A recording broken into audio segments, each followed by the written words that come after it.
মুখ্যমন্ত্রী হয়ে পারবো না, অন্তত কংগ্রেস পারবো না।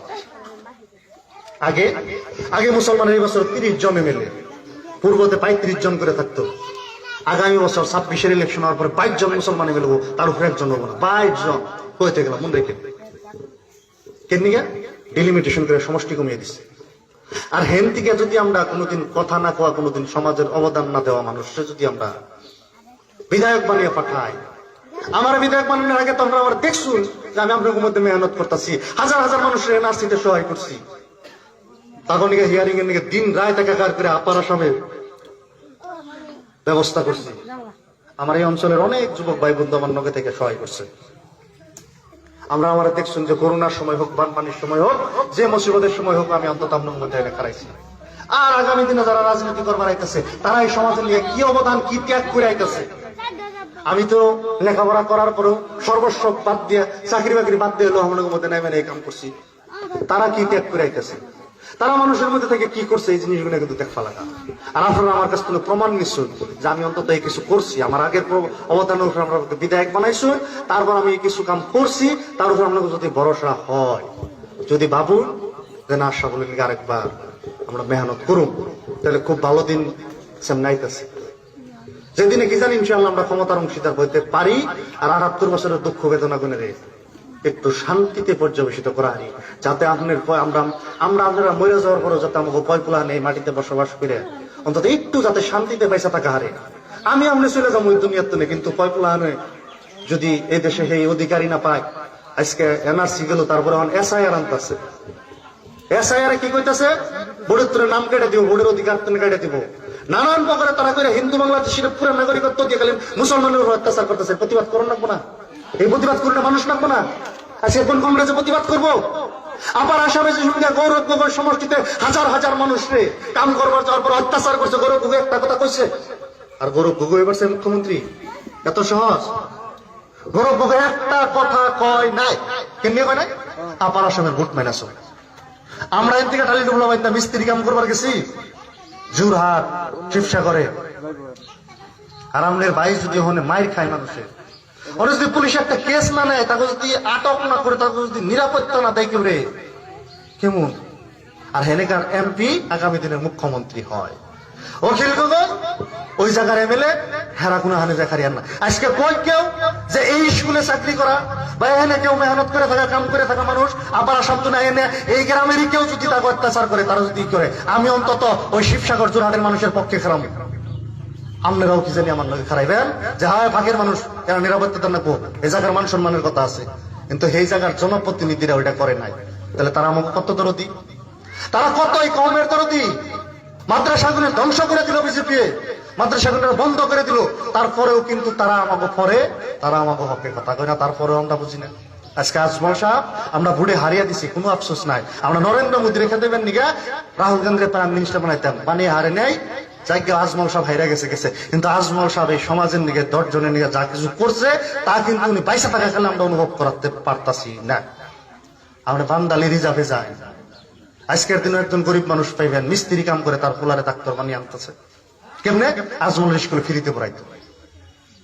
আজকে শত শত মানুষরে যে ধরনের উনি সেবা করছে বিগত সময়তে, তার প্রতি আমরা সদয় হওয়া লাগছে, কিন্তু হই নাই, ভুল হয়েছে হইতে পারে। কিন্তু আজকের দিনে মানুষে কয় যে আজমল সাহেব যদি আজকে ভোট খেলায়, যে ভোটে উনি গাছ চাল, অত ভোটে রকিবুল গাঁটতো। কারণ রকিবুল কইছে যে মই সুসুরি বাগুরি কই সহায় করি, 50 জন হিমন্ত আহিলেও একটু করিব নোৱাৰে। আজকে রকিবুল সাহেব কনে পুরানে দেখছুন উচ্ছেদের সামনে যে এই আশ্রমের মতন করে যে খারাইছে, যে করো গুলি কত পারো, এই কাগজ থাকতে কেন উচ্ছেদ করতেছ? আজকে কি দেখছুন কোনদিন কইছে যে বোল্ডোজারের সামনে যে খারাইছি আমি, যে আমার এই ভাইকে উচ্ছেদ করা পারবো না? রকিবুল করছে কি? কোনখানে করে নাই, করবো না, করা হারে না। কারণ তাদের রক্তে আছে বেঈমানি, তারা বেঈমান।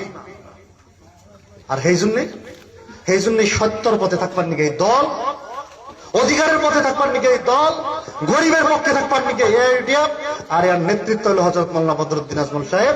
আর যার জন্য এই তালা সাবির দল হযরত মাওলানা বদরুদ্দিন আজমল সাহেবের দল আমরা মজবুত করুন ইনশাআল্লাহ। মজলুম মেহনতি গরিব দুঃখিত কাঙ্গালের অধিকারের নিকে একটা অধিকার পাওয়ার একটা সংগ্রাম একটা লড়াই হিসাবে এআইডিএফ দল মজবুত করুন রাখবো। হ্যাঁ, আমরা এই দলের তুমি আমরা যে যা কিছু পান্না চাল সুবিধা আমরা দিয়ারি নাই, 5 কেজি চাইল পর্যন্ত কিনা দিয়ারি নাই, আপনার কোন অন্য কোনো সহায় আমরা করা হারি নাই।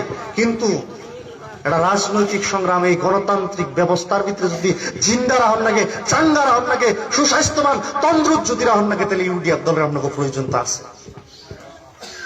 তা না হলে কোন যে এই সমষ্টিতে যাওয়ার আপনারা জাগো জাগো গাড়িয়ে দিলেন শুকুর সাবার রবিয়াল ভাই, তাই না? তারা তো আজকে জগতে নাই, আল্লাহ তাকে নিয়ে গেছে। আজকে সারা সমষ্টি কংগ্রেসের অন্য কোনো লিডার নাই, তাই না?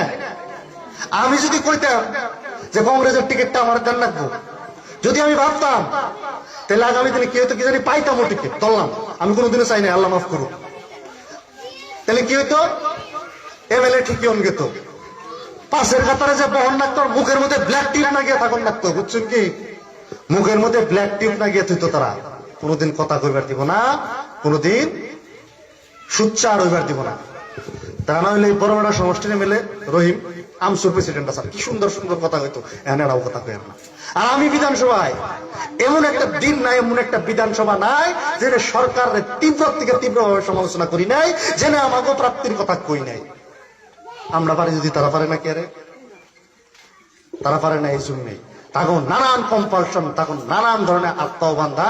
এখন যদি কইবার যায় যে এই ডি বুড়ার কে বানাইছুন, এই ডি বুড়া বন্ধ করুন, কেন নিকে এই রাত্রের আন্দারে পুলাহান কুলে নিয়ে মেহনুক মানুষের বাংলাদেশ বর্ডার পার করে দিলেন, এখানে কংগ্রেস কি কইরবো না? কারণ তারাই বানাইছে ডিটেনশন ক্যাম্প, তারাই এই ডি বুড়ার সমস্যার সমাধান করে নাই। তারা অন্য কোনো সরকারে কি করবো ওই কথাই কই দিব। কিন্তু আমরা ইউডিএফ দল সব কথারই সমালোচনা প্রতিবাদ করে হারিয়ারও, কিন্তু কেউ একটা প্রশ্ন ধরবো না। বিগত 20টা বছরে এই দল আমরা এই ধরনের হেফাজত করছেন, এই ধরনের মেহনত করছেন, আর এই দলে এই ধরনেরই কাম করছে যে কথা প্রতিবাদ করে এলো। আমার আপনার যে সমস্যা, এই সমস্যার আলোচনায় আনছে, দশজনকে জানাইছে, দেশ আর দুনিয়ার মধ্যে এই কথা জানাইছে। তাহলে প্রয়োজন আছে কিনা নাই কোন? গতিকে এই দলের প্রয়োজনটা আছে। আগামী 3 তারিখে আবার একটা খুব গুরুত্বপূর্ণ মিটিং প্রেসিডেন্ট সাহেব করেন রাখবো। ওই মিটিংটা হলো দলের 20 বছর হইতেছে। এই দল যারা সৃষ্টি করছে আজকে তুমি প্রায় 20-25 জন মানুষ এই দলের নিকে হয় মারা গেছে, তা না হলে কেউ আত্মাও গুনে হয়েছে, কেউ মারার করে মারছে, এমনি হয়েছে। এই দলের ইলেকশনের পুলিং এজেন্ট হবেন না, এজেন্ট হবেন নিকে গেছে, তার পাসপোর্ট দিনে টাকা দিয়ে মারছে। এই দলের মিটিং যারা প্রথম করতো, দোয়াত জ্বালিয়ে ভেটা জ্বালিয়ে মিটিং করতো, তাকে মিটিং এর জায়গা পাইতো না। আজকের দিনে মার্শাল্লাহ আমরা এই পর্যন্ত নিয়ে এসেছি। কে দিকে আছে? এই দল সত্যর পথে, অধিকারের পথে, মানুষের সমস্যার পক্ষে আছে, দিকে আছে। তারা কব কেউ আইনা কব যে ইউডিএফ এর জন্য বিজেপি পেতেছে। আরে ভাই, ইউডিএফ তো 30-25 সিটি ইলেকশন খেলাইব। গতবার তো আমরা অ্যালায়েন্সেও থাকলাম, তোমাকে মাত্র 18টা সিটি ইলেকশন খেলাইলাম। আপার আসাম তুলে তোমরা 5 জন এমএলএ নিয়ে আর নাই কংগ্রেসে। তোমরা আমাকে কথা কবেছ? পশ্চিম বাংলায় কি আরে নাই কংগ্রেস? বিহারে কি আরে নাই? উত্তরপ্রদেশে কি আরে নাই? মধ্যপ্রদেশে কি আরে নাই? সরি